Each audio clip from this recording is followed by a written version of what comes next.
Needs to exercise. Weights. Need to lose weight. Only thing I've not been doing is exercising, a few things in the pool, bought workout bands, looking for exercise to work on my arms, especially underarms. So underarms, that's the area I would assume right here. That's going to be your triceps. So any type of thing that's going to extend your triceps, tricep extensions, overhead press, bench press, any type of pressing movement will directly work your triceps, underarms, but obviously you want to work your biceps too to have an equal balance. So any type of curling exercise like biceps curls, any type of row where you're pulling something closer to your body. So it could be a row with a dumbbell where you have it down below and you're pulling it towards you, overhead pulling like a lat pull down machine, even pull-ups if you're able to. Anyone recommend some things? Do it at home. Don't have a gym. So if you're looking at body weight stuff, doing some push-ups, doing some potentially dips on some stairs or a bench or a couch. Even just doing like a plank hold, like a tabletop plank hold, that'll work your triceps as well. It's a little bit tougher when it comes to body weight stuff for working your back and biceps, but those are a few options. They did buy some workout bands, so you can get a lot of stuff done with that. The curls I just mentioned, you can tie the band to a sturdy post or something along your home and do some pressing exercises like so. It gives you a few ideas if you're first starting out. Relationships ruin my abs. This ought to be good. 114 kilograms, 220. So that's, probably like 240 to 260 pounds pre-COVID. Now must keep eating out because a partner needs. So they gain some weight. Should I break the relationship for my health? Cannot fast a single moment. So if you're somebody who likes to fast and you're in a relationship, that's something that you need to communicate with your partner. And it may be something where you can't fast all the time if you really, really want to be with your partner. This is kind of getting relationship advice too, but it's also about having healthy boundaries with food and relationships. You're not always going to have a perfect diet, especially if you are with somebody who is not into health and fitness as much as you. So you need to be flexible with that, but you do need to assess for yourself, is this person's inability to care about health and fitness compromising myself so much that my health and fitness is now going downhill? Balance is okay, but if they're like literally like, I don't want to eat anything healthy, I want to eat out all the time, for myself personally, that's not somebody I would want to be with long term, because I know that going down the road, years to come, even maybe months to come, I'm not going to be feeling as good. So it's really something you need to address for yourself, and how bad eating out all the time actually is. Is it 3 times a week, or is it literally every single day, and to the point where clearly you have gained some weight, actually a considerable amount of weight, but talk to your partner about this. Maybe just express to them, hey, I lost a decent amount of weight. This is nothing on you, but I really want to try to keep up that to my best of my abilities as I'm moving forward in my fitness journey. Need help and advice to start my fitness journey. 18, trying to change myself, don't know what I'm doing correctly. Body is not flexible at all. Fell in the bathroom last week, injured my back. Stamina is really low and I'm weak every time I run. Sharp pain near my stomach. Apparently this is common, but I don't know how to prevent it. Okay, so we'll start there. So body not flexible at all. Basic stretching routines on YouTube. You can follow those. I will say that even if you don't do stretching exactly like going in and holding a stretch, doing a exact stretching routine, just going in and doing some light resistance training with the machines, or just doing like a body weight workout where you do some body weight squats, some push-ups, some lunges, and just move around your body, even just going out for a walk, that will improve your quote-unquote flexibility, just because you're actively moving the muscle through a range of motion. And even though you're not directly stretching the muscle and holding it, moving a muscle in a joint, period, will increase your quote-unquote flexibility, which is what I would say mobility, which is more important, which is the ability to have strength and flexibility through a large range of motion. If any part of your body is hurt, like your back in the situation or your knee or whatever, work around it, do the best you can. Any exercises that aggravate it, don't do it. Any exercises you think may aggravate it, but actually don't do anything, I would highly recommend doing that. For examples, in this exercise demonstration, you said your back hurts. If you do like a bending over exercise that would normally you would think would hurt it, but it actually feels pretty good, highly recommend doing that, because you're going to strengthen all the muscles, tendons, and ligaments that just just got hurt in that little area, and work from there. Stamina is really low and weak every time they run. This is something I always say for people first starting out. You don't need to run when you're first starting out. Go out for some walks. Go out for a very, very light jog. You can do Stairmaster. You can just shoot some hoops, basketball, etc. You can literally do anything that's cardiovascular based, where you could do it for 20 to 30 minutes.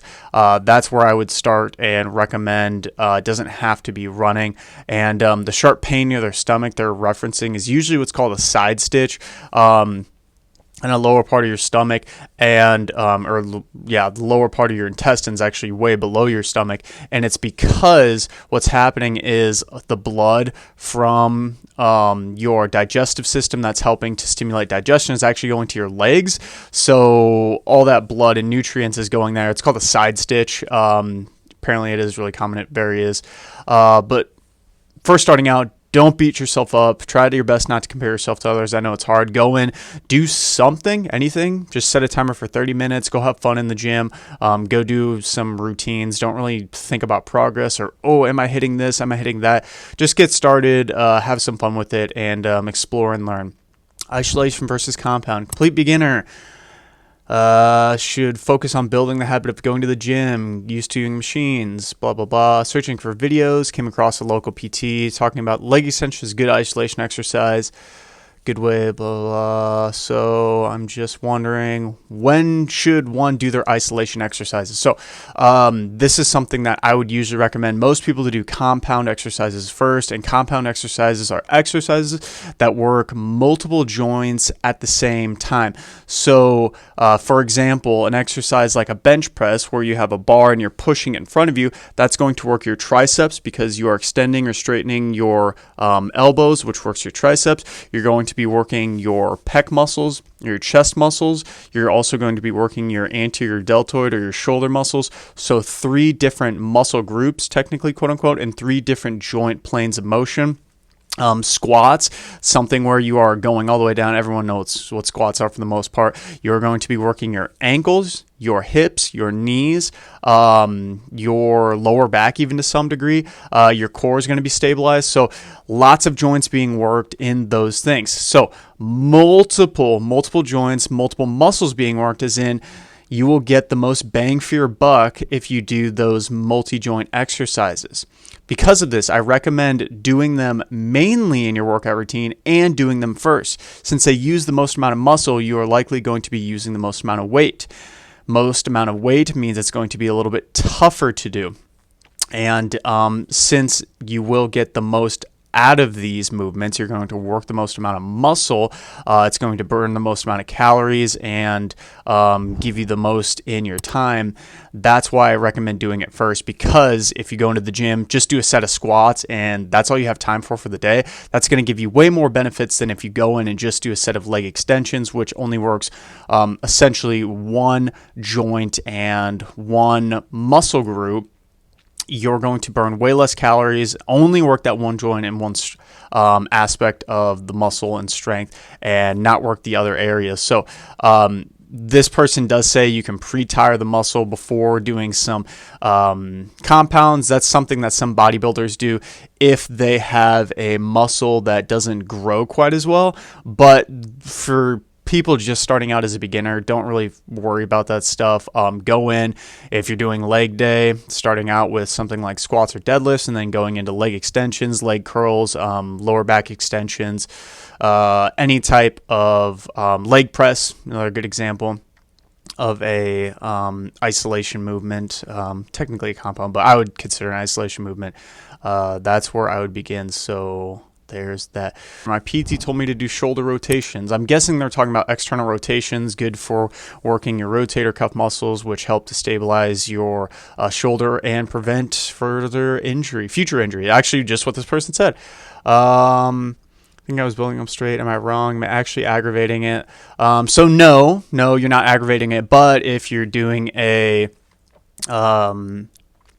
range of motion, and specifically a range of motion with a certain amount of weight where it actually hurts your body, say we're doing this example of external rotations and they're doing it where they're doing it and it's like, oh, there's pain right there. First, look at how much weight you do. If you can do this exercise with no weight and it's no problem range of motion wise, by all means keep doing it. If the second you add weight and it gets, oh, it's really hurting, try to take less weight. Okay, it feels good there. That's where you need to work in. If anything hurts, decrease the range of motion slightly, decrease the weight slightly. If it is not working for you and it still hurts with zero, barely any range of motion, barely any weight, I'd recommend you completely discontinue the exercise, try other exercises that work the same muscle but aren't the same thing, and hopefully try to reintroduce that exercise at some point. But don't force it. There's a lot of different ways to work a lot of different exercises. Need some motivation. Recently broke my ankle in early March. I've been housebound since then. I was doing so well losing weight last year. Lost over 100 pounds. Now I can't stop making bad choices and feel bad about myself. Hopefully get back to the gym soon. Just don't know how to restart my diet. I've been in this situation many times where I've had weeks off. I even had a couple months off. I've had times in my life where I've just been really sick, haven't felt too good. And in these times of motivation, I think reminding yourself that nobody's forcing you to do a specific workout routine is really important. So for you, in this time where you're like, I just feel really unmotivated, if all you're going to be able to do is go do some stretching and maybe the 10-minute walk every day, that's what you do. That's a win. That will keep you feeling a sense of accomplishment, so then hopefully you build over time to add a little bit more. If that's all you do for the rest of your life, that's okay too, but you really have to dwindle down maybe what you used to do, especially previously before you break your ankle, and reassess your baseline of what a good workout is, and feel good about what you are able to do, because you're somebody, if you're talking about losing 100 pounds, that takes a decent amount of time. So you're willing to put in the time and willing to do this consistently. And that's, although it's a tough situation to be in, kind of where you need to go back into. What did you do when you first started out and you lost 100 pounds? Likely some really small changes, drinking a little more water, trying to eat a little bit more protein, just cutting back on things like sugar, just junk food quite as much, trying to limit portions, simple stuff like that, and using those little things to hopefully give you some good motivation for the long term. This person's fighting for their life. Reach a turning point where I'm ready to take charge of my health and fitness, battled anxiety, pain, self-doubt, much of it stemming from overthinking. Completely out of shape. It's been 4 years since I last touched a weight. Every attempt I've made to kickstart a workout routine has fizzled out due to lack of commitment. Seasoned veterans of fitness for guidance. So, stemming from overthinking. So this is tough too, because especially with people with anxiety, self-doubt, when it comes to the gym, especially when you're going to a public gym, a lot of times you look around and see everyone who's really fit or maybe looks really good compared to you, and how you look at yourself and think like, I'm never going to look like that, so it's almost a waste of time for me to even go to the gym. Not at all. Please, please, please, please, please put your blinders on, get your headphones in, wear comfortable clothing, and literally go in, focus on you, have a few things that you want to accomplish during your workout, a little bit of stretching, a little bit of cardio, a little bit of weights. That's usually a good start for people. And just realize you can do something. You can do anything. Start there. I feel like I'm beating a dead horse the amount of times I say do what you can and be proud of what you can. If right now you are dealing with anxiety, pain, and self-doubt, if you can go in and get in a workout 2 to 3 times a week, as the one I just described, where you go in, do some weights, do some cardio, do some stretching, 10 minutes, 10 minutes, 10 minutes. If you do that 3 times a week, how will that make you feel about your anxiety? How would that make you feel about your self-doubt? How would that make you feel about your overall pain? You're going to be feeling so much better about yourself, self-confidence wise. And once you start building that self-confidence back into your life, back in your routine, man, it's really easy to get the ball rolling in fitness and health, because it just is a little bit of trickiness when you're first starting out, getting back into it. But in all reality, you've got this, and just get in there, and don't beat yourself up about hitting specific things. And you've reached the turning point. You reach the turning point. So if you come to more self-doubt, anxiety, and pain, come back to this turning point and remember, like, this is something you're trying to do for yourself. A push-pull legs or full body schedule has changed a bit. I can work out Thursday, Friday, Saturday, and Sunday. Do I just do full body 4 days straight or change to push-pull legs mid AMD, increase volume? And increase volume. So push-pull legs is basically where you do all pushing exercises with your upper body, pulling exercises with your upper body legs, and then rest. And people usually do that twice a week. So they do 2 upper body pushes, 2 upper body pulls, and 2 leg days. Versus full body, you're doing upper body, legs, core, everything every single day. For somebody who, especially a routine like this, man, that's tough. It's really going to be on your overall preference. I honestly do full body almost every single day just because it works for me and I like that. And that's what I would recommend for you. But at the same time, when you're talking about optimizing results and if you're doing multiple workouts in consecutive like this, you think about it. You're working out Thursday, Friday, Saturday, and Sunday. So you do push on Thursday, pull Friday, Saturday, legs. And then maybe Sunday you could make into kind of like a full body day or like a hybrid push and pull. Yeah, I would say like maybe a full body day. That would be a good way to do this. Otherwise, I honestly think your best bet when it's all stacked there, just do full body. Don't make it too hard on yourself because you're going to find weeks where you're doing push-pull legs Thursday, Friday, Saturday. And then Sunday, do you do push? Do you do pull? Do you do legs? Again, the way I said you could do it and would recommend maybe is have that Sunday be full body. But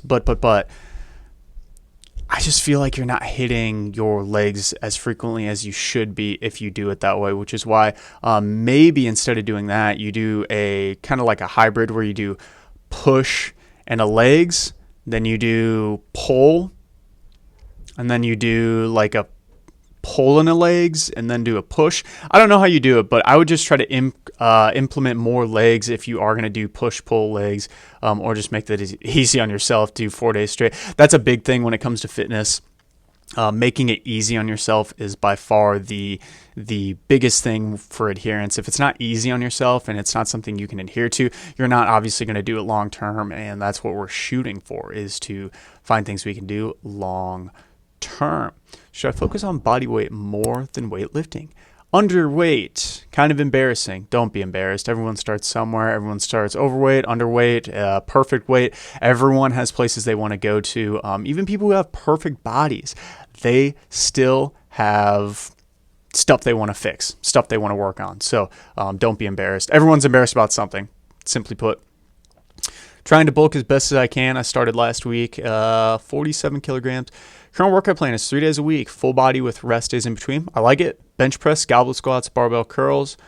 Not bad. Rest day. And then RDL, overhead press, pull-ups. One of my friends said needs more body weight, a lot more than weightlifting right now, as I don't have any muscle mass. Okay. Body weight exercises can build muscle. Weightlifting exercises can build muscle. Body weight exercises can build endurance but not strength. Weights can build endurance but not strength. So if you're lifting enough of a weight that gives you stimulus, whether it's your body weight or through an actual weight, you are going to be building muscle mass. Usually what's recommended is between an 8 to 12 rep range, where the 8th to the 12th rep is going to get slightly harder. But with that said, you can still build muscle lifting a heavy set of 5. You can still build muscle hitting a longer set of 20 plus repetitions. All of those in the grand scheme of things can and will build muscle. Especially if you're consistent. I really like this workout plan you got. You got bench press, so an upper body push, goblet squats, lower body push, and barbell curls, assistance exercise, RDL, lower body pull, upper body push. I would say, well, you got pull-ups here. And then I don't know if you're just alternating these. This is a pretty solid thing for first starting out. I think you've got it. If you want to add some more bodyweight stuff, like doing some ring rows, you could do some pull-up holds going up, and you can do regular pull-ups. So you do body weight. I don't really know where this person's going, but long story short, you can do body weight, you can do weightlifting. It doesn't matter. All of them are going to work. Just be consistent. You are looking at this. So has anyone tried the Ladder Fitness app? Keep getting targeted on TikTok. Haha. So anytime you go on Facebook, you might see these workout plans where it's like $30 a month, blah, blah, blah, this. And here's the thing about all these fitness plans that show up on ads. All of them work if you do them. Simply put as that. But at the same time, some of them, even though they will work, they might not be the best, and they could be created by somebody who has no experience with fitness and just does copy and pasting of workout routines online.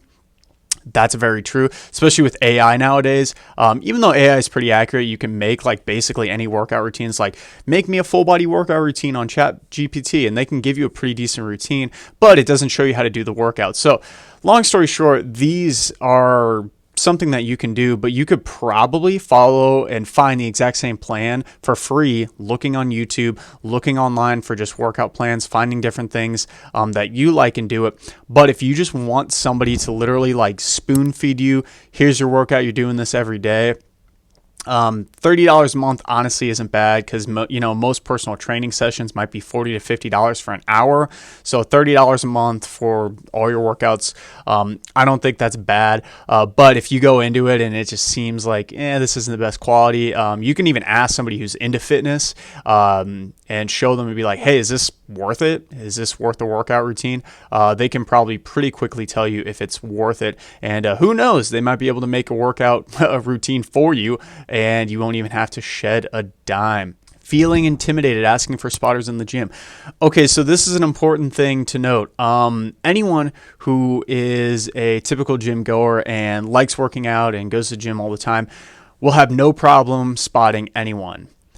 No problem at all. So first things first, if you go to the gym and you see somebody there that you see all the time, that's who I would recommend you ask for a spot at the gym. Feeling shy, completely normal, but you can rehearse in your head what you're going to say. Literally be like, hey, I'm trying to hit a heavy set of 3. Can you help me out and spot me? Literally, it's no big deal. I can't tell you the amount of times, and I don't even have the strongest bench press. That's usually when people ask for a spot. And I still am just like, sometimes I just want it because it helps me to feel more safe, even though I know I can get it. I guess I should just suck it up and assume someone will be happy to spot me. Yes, that's true. That is absolutely true. And I guess if you really, really are scared to ask a random person at the gym, you can ask a staff. If there's personal trainers there, you can ask somebody at the front desk. That might be a little more approachable. And 2, you can maybe try to ask some of your friends to come with and spot you on certain exercises that you don't feel comfortable with, so you can get that baseline of where you feel comfortable. So then most of your workouts, you should probably not be using spotters. Most of your workouts should be well within your capabilities, where you won't even need to use a spotter to push yourself long